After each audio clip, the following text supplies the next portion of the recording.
Hello and welcome to PandaWandering. I'm Xueqing. Hi, I'm Bebe. Bebe, the temperature in Chengdu has dropped sharply over the past couple of days. With continuous rain, it suddenly feels like winter.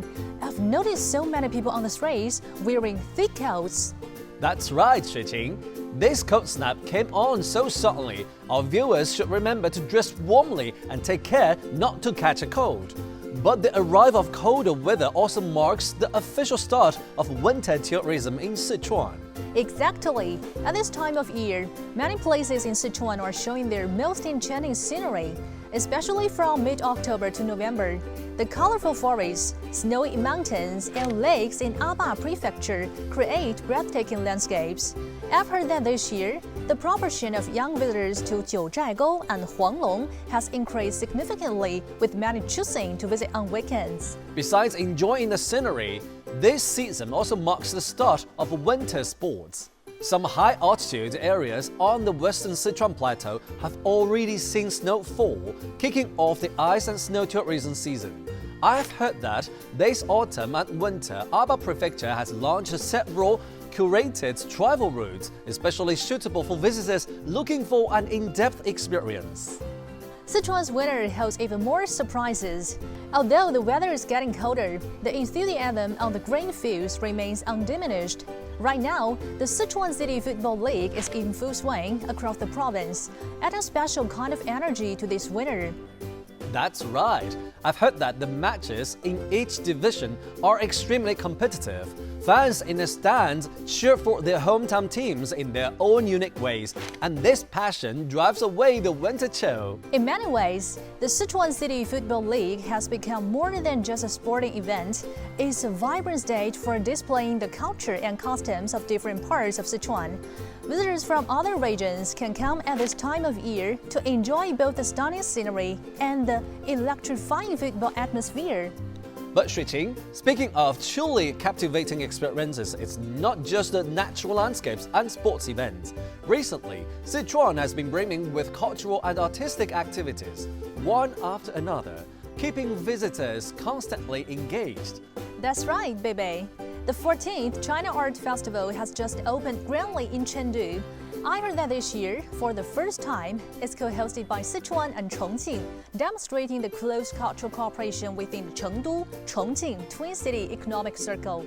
This art festival not only brings together top domestic artworks, but also showcases the vibrant vitality of contemporary Chinese art through a variety of exhibitions and performances. Such a magnificent artistic feast has naturally captured the attention of many art lovers. Speaking of that, our foreign friend Elena is one of them.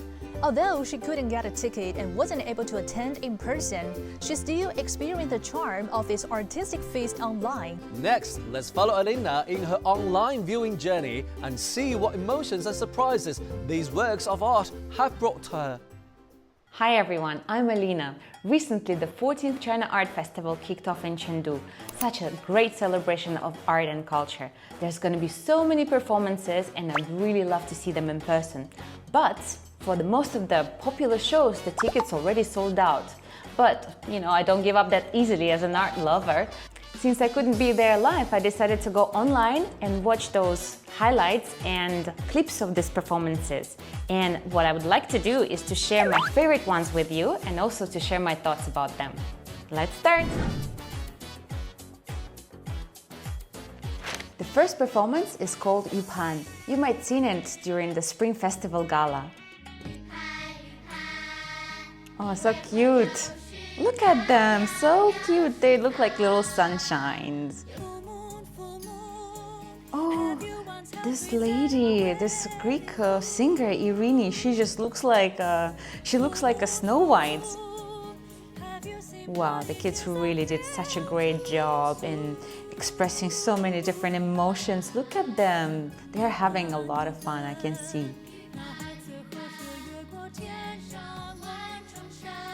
I watched the bilingual version from the Golden Panda International Forum, and it's a collaboration between this beautiful Greek singer and the Daliangshan Niu Niu Choir. Really, so beautiful. And it just reminded me, myself at the same age, and how curious I was about the unknown, and it's really nice to, just go out and stare in the sky full of stars. So next I'm going to watch the dance drama, Du Fu. Okay, let's start.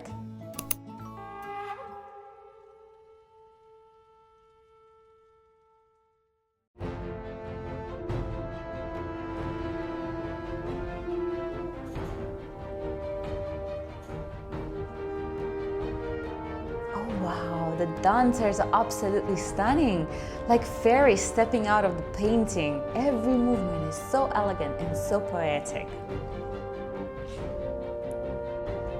Wow, their hairstyle is something. It must be really hard to move with this hairstyle. And also their clothes, they're so big at the beginning. I wonder how they even move in this huge clothes. Wow. Wow, beautiful, beautiful. Nice. I hope you liked it as much as I do. One day I'd love to go and see it live and even maybe visit Du Fu's cottage in Chengdu to experience a bit of his lifestyle. Beautiful.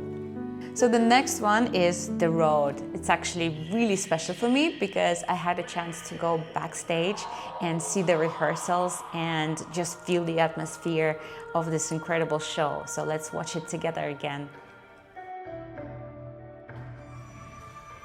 Oh, so gracious. I love the colors of the decorations. So special.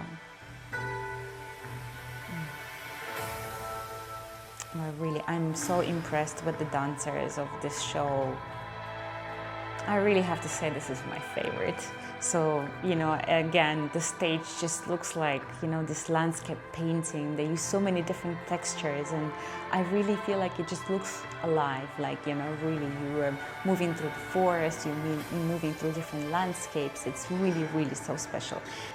I also learned that many of the costumes and headpieces were handmade, so you can really see the craftsmanship and love that went in every detail. And finally, I'm watching this magic show, Encounter, which actually won the Golden Chrysanthemum Award, which considered the top prize in China acrobatic world. So let's start watching it. I'm so looking forward.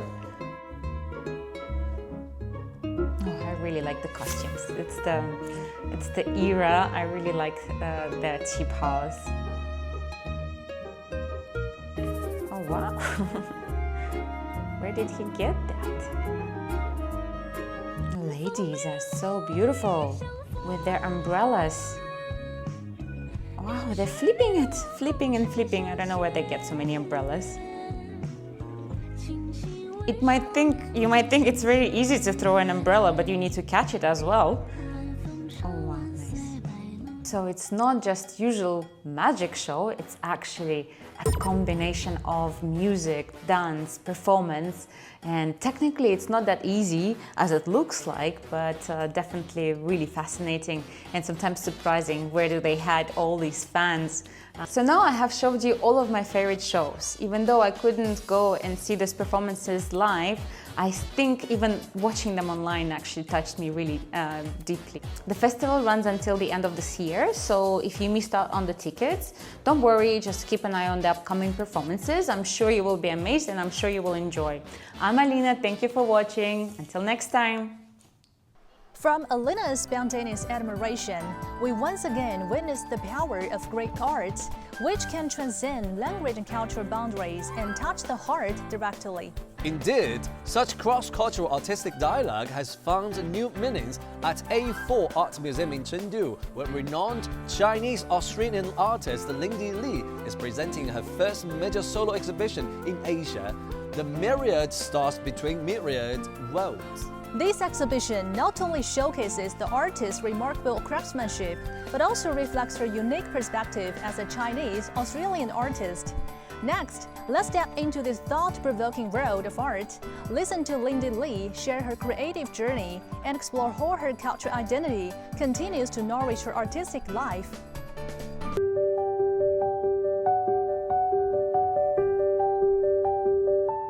I think my work does both. It tries to bridge differences and culture, but it's also the link to something that I will describe as something deeper. So my job as an artist is to be both bridge and link.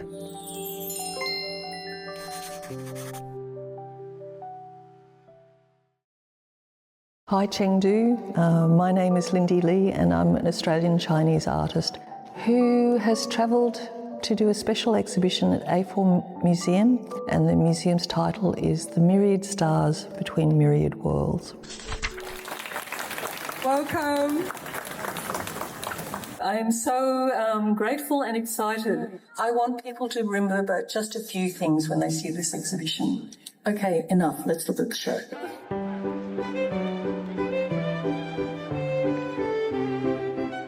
I came to China last November. Coming to Chengdu has an even better, even deeper meaning. Playfully, people have described to me that Chengdu is the most chill city in the world, and it has been most chill for like 2,000 years. That's kind of a really wonderful reputation. Yeah, Chengdu is really chill city. It's a really warm city.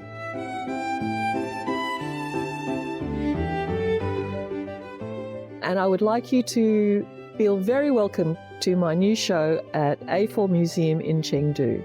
I hope you come and join me. Yeah, I made a lot of new work for this exhibition. This one here, No Shadows Touch. I have been dreaming of making this work for maybe 5 years, at least, actually. But this exhibition gave me the opportunity to make it, so that is really very new, and I love its position because it feels like a time tunnel. Around the corner, I've made some new fire and rain works because I use a lot of the elements of nature to use my work.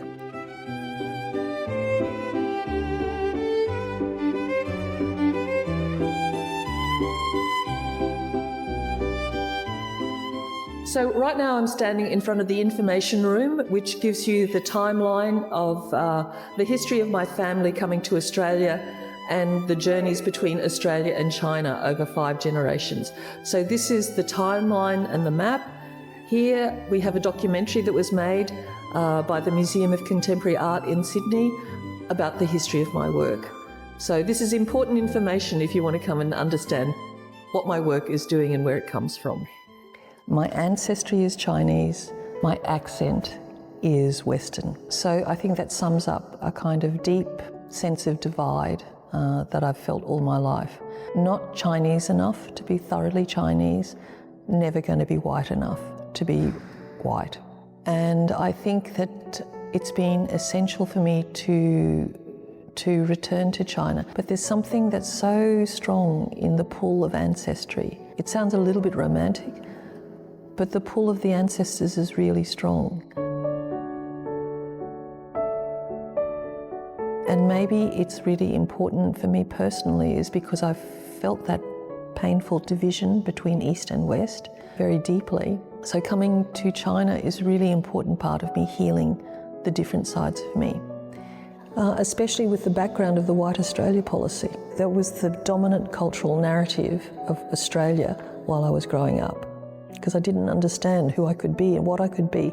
Confusion was just the simplest description of what I was feeling. Curiously, it became the content and the question that I needed to work with to make art, because art is a really profound exploration of what it is to be human.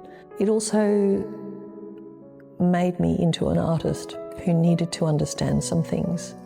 So where there's bad, there's good. If there's good, there's the shadow. The Ouroboros is going to have a very strong presence both in daytime and in nighttime.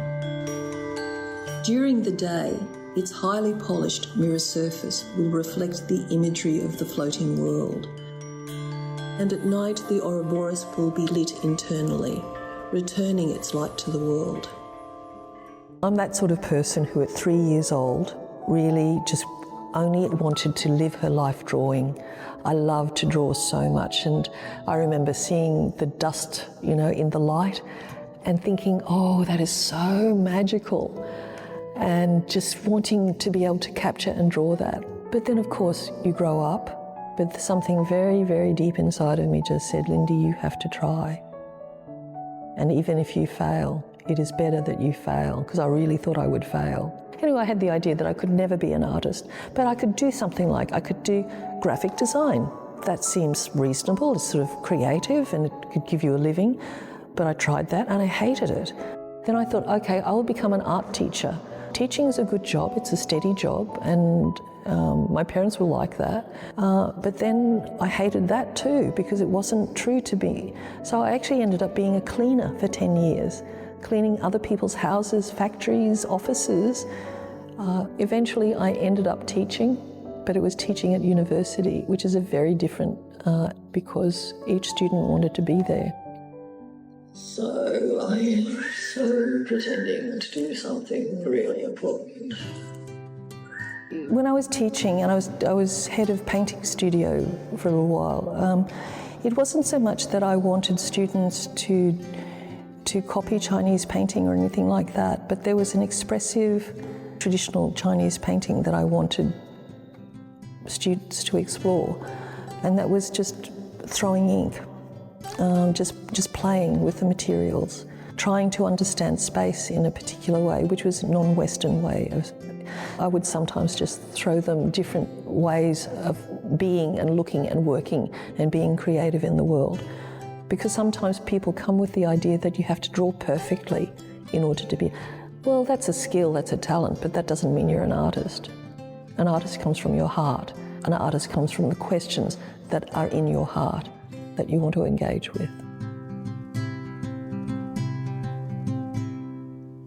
For whatever reasons, the National Gallery of Australia, which is the primary museum, for some reason they bought art from my first show.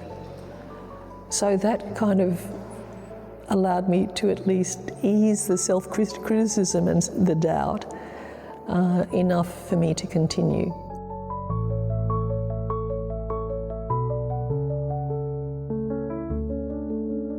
But I really feel that when I turned about 70, and this is the truth, I finally felt that I have done enough work in my life. I can now be the artist I want to be. I think the youth and vitality thing is an attitude. And I think the only rules, there are 3 rules. Be curious, be open, and don't judge. Okay, so be open to your life, be curious about it, and don't come already with the attitude of judgment. Yes, I think I have always been that person who just needs to push her own boundaries, but it's not out of like I'm choosing to push my boundaries. You have to be willing to face your fears. You have to be willing to even work with your fears and go, it's okay, you know, it's like this little child. It's okay, little one, I know you're terrified, and it's really confronting to be in front of TV cameras and, you know, whichever version it is. But you know what? We will do it anyway. That's all.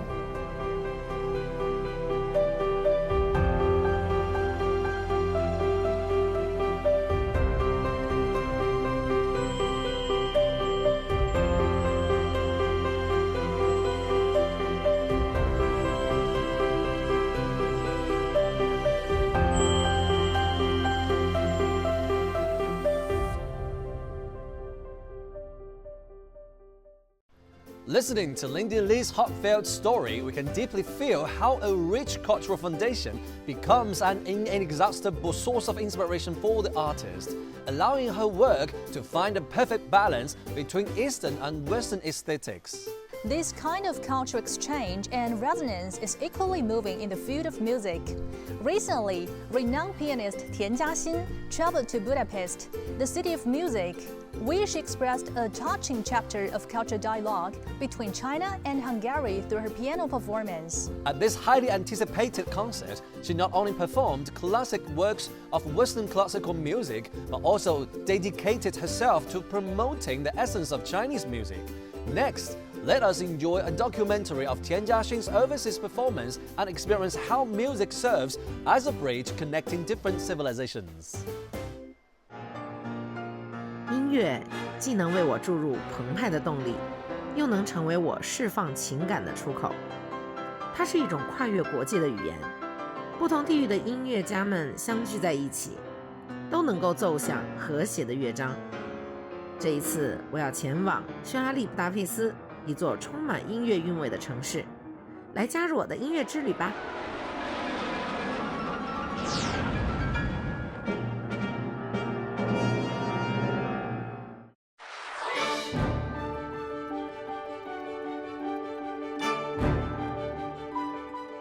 早上好呀！早晨可以唤醒我的，肯定是对练琴的激情。这一次来到布达佩斯，主要是为了和当地的乐团 MAV 交响乐团合奏李斯特第一钢琴协奏曲，还有莫扎特钢琴协奏曲 K467。出发啦！一路微风习习，好惬意。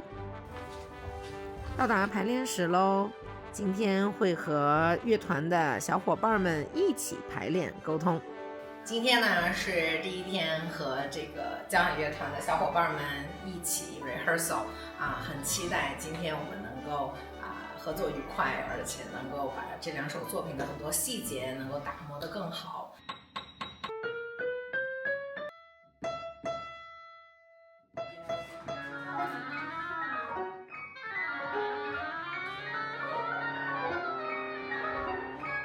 我自己每年一定要给自己留出这个时间和不同的交响乐团、不同的指挥家、不同的大师合作，然后学习。就是因为每一位艺术家其实对同样一首作品，他们都会有不同的理解和不同的诠释。对于我而言，我觉得每一次和他们在一起合作，都会学到特别多的东西。一起和他们感受音乐带给我们的这些触动，是一件特别美好的事情。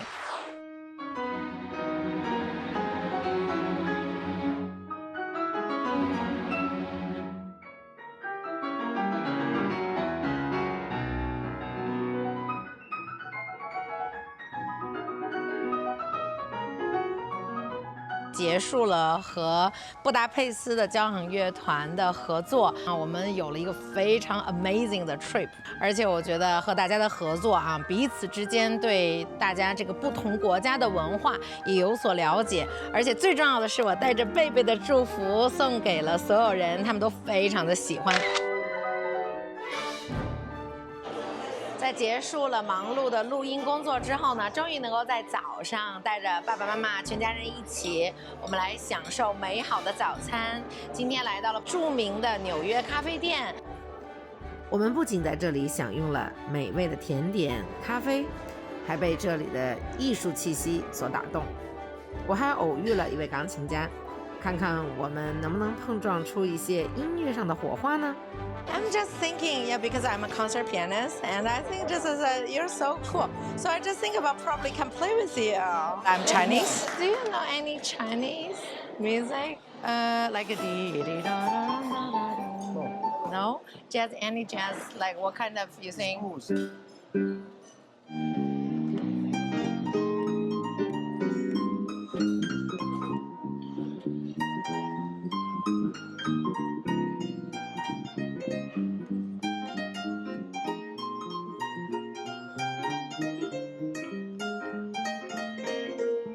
I'm so happy to be this really amazing restaurant, New York Coffee, and just meet this amazing pianist, and especially we play together, no matter for Chinese music or like the jazz feeling, right? So it's so cool, and I think you like China, right? Yeah, we can say we love China. Okay, 1, 2, 3, we love China. 这次布达佩斯之行是一次身心愉悦的体验，更是一场有感悟、有共鸣的音乐之旅。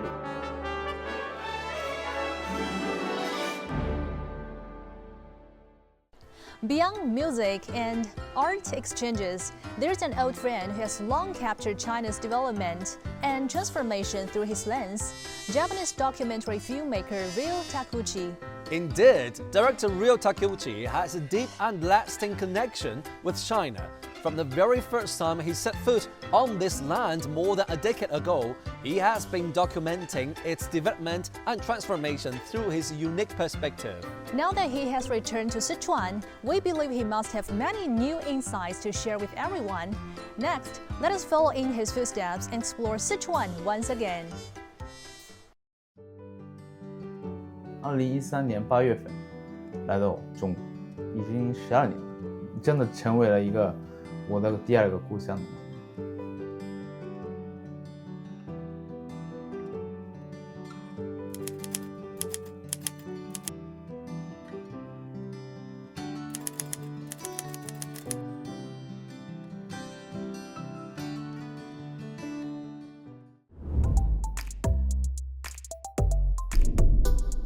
因为我第一次参加金熊猫奖，这一半不高兴，一半开心。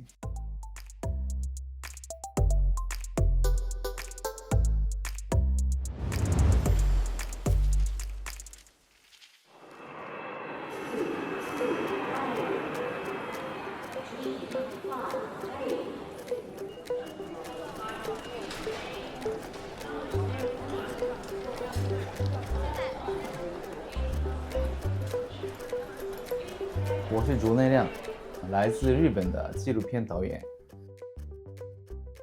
我来四川来了大概多少次呢？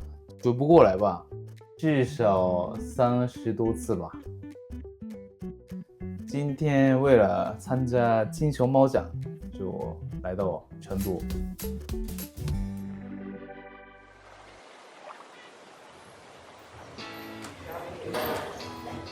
06年为了拍片子，第一次来到成都，第一次去了四川菜，哎呀，好吃的不得了。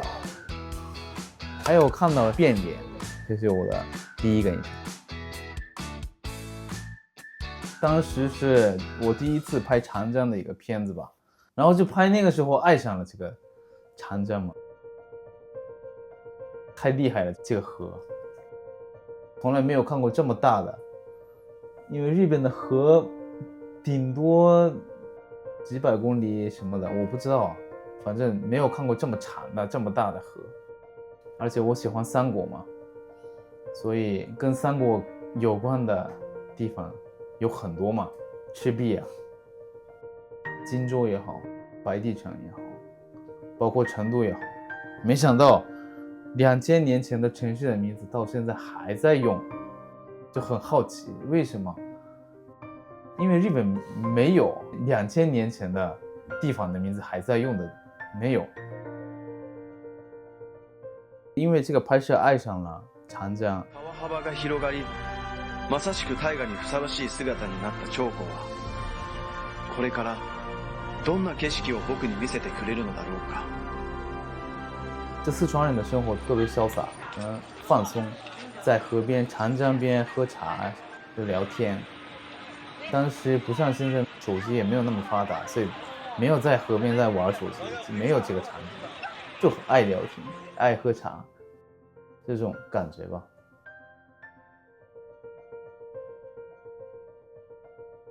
我当时2011年拍的时候拍的不满意，因为我不会讲中文，而且我也不在中国生活过，当时是我从日本出差过来，没有在中国生活过，所以我对长江、对中国老百姓、中国文化的了解不够深度，所以当时我对这个片子不满意。如果将来在我对中国的了解更深度，而且我会讲中文的话，能拍得更深度吗？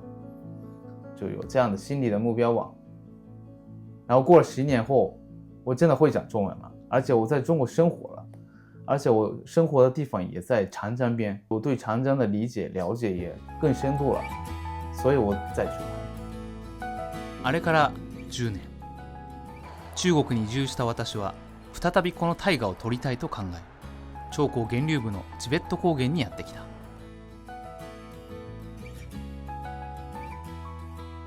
四川的变化，水质的变化比较多。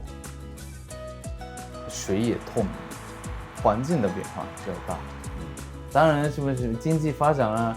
这个每个地方都有。但对四川这边的印象，就因为我当时在宜宾河流上就是玩啊，就下水，我跟当地人一起玩水啊，就这样，哇，就以前没有想象不到这样的。长江和人的距离没有那么近，因为都是峡谷嘛。对。就水流也非常快，所以没法玩。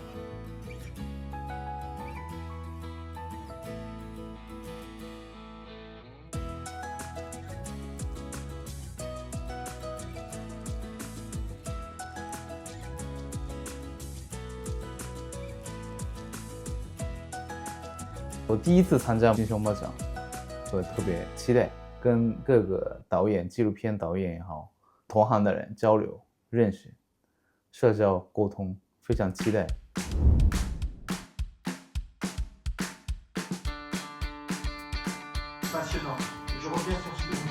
很多人问我为什么你的片子在国外也比较受欢迎，就是因为真实吧，没有别的。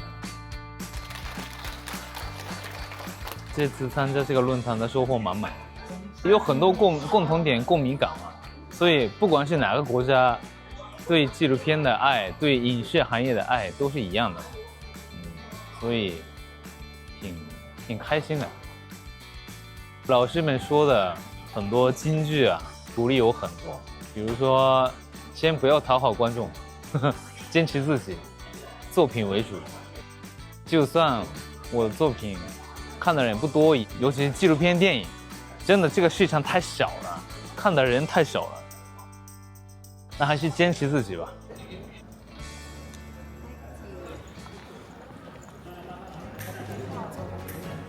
因为今年是我拍这个我住在这里的理由的第10年，坚持拍这个10年的理由是为了去掉大家的偏见嘛。比如说日本人对中国了解太少了，所以我通过我的纪录片，我来让大家对这些国家的偏见消除或者去掉。这是我的目标吧。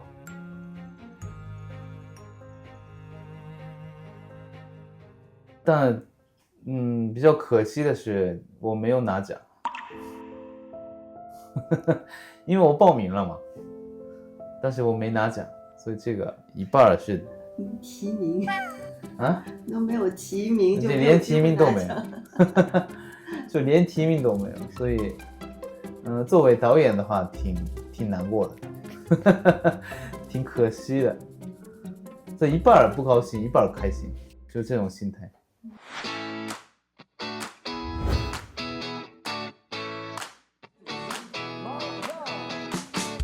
因为我参加过各种各样的电影节，这个特点是外国人多，而且国外的片子也特别多，所以我特别期待跟各个国家的导演、制片人、同行的人交流，这个很期待。这个跟其他的电影节不太一样的点。还有我的朋友拍的纪录片《您的声音》，他也是入围了，挺多的，挺羡慕的。祝贺他们，祝贺。哇哦 ，Hello， 谢谢。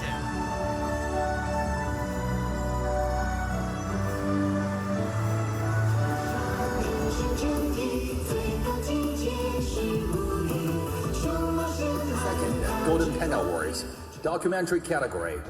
我今天最喜欢的环节是最佳纪录片的剪辑奖和那个摄影奖，因为我参加过很多电影节嘛，但是很少有纪录片单元的摄影奖和剪辑奖。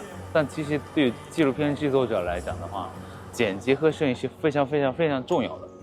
但是因为纪录片是小众，所以很少有给他们颁奖，所以这个对我来讲非常印象深刻的一个环节。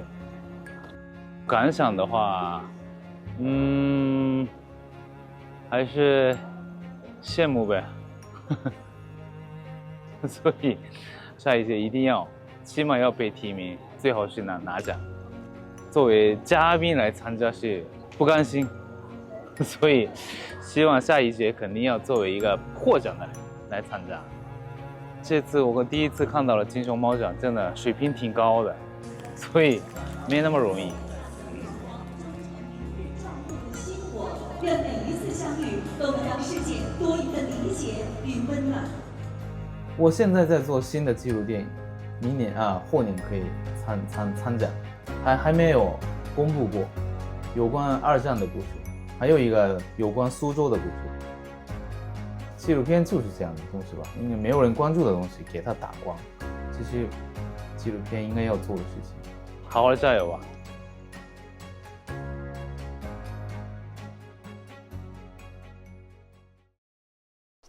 Hearing the director share his stories about Sichuan really makes you feel that some connections, once begun, only grow richer with time. That's right. Director Ryo Takeuchi's lens allows audiences abroad to see a real China. It is this calm authenticity that keeps the stories captured on film and the connections behind them alive to this day. Sincere communication never needs elaborate words. It is thanks to friends who love culture and value exchange that our world becomes richer and more colorful. Well, that's all for today. I'm Xueqing. I'm Bebe. See you next time. Bye-bye. Bye-bye.